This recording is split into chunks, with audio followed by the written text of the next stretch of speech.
Beginilah detik-detik saat api membakar sebuah kapal nelayan KM Arya Purna di Pelabuhan Pendaratan Ikan di Kecamatan Sawang, Aceh Selatan. Dalam peristiwa ini seorang nelayan meninggal dunia terbakar setelah terjebak di dalam lambung kapal. Sementara seorang lainnya mengalami luka bakar, setelah berhasil menyelamatkan diri dengan terjun ke air.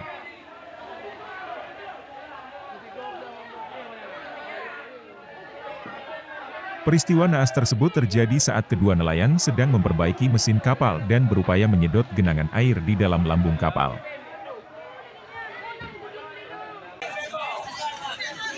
Tiba-tiba terdengar suara ledakan yang disertai api dari dalam kamar mesin.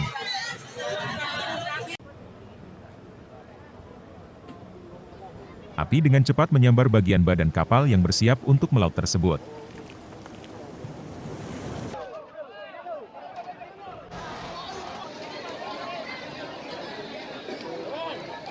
Api baru berhasil dipadamkan setelah 3 unit mobil pemadam dikerahkan ke lokasi.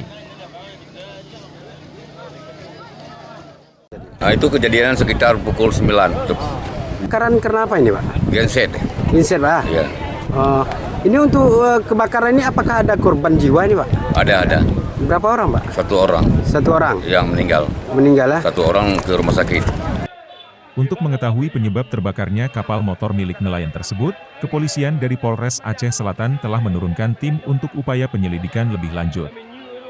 Dari Aceh Selatan, Tim Liputan Aceh Video.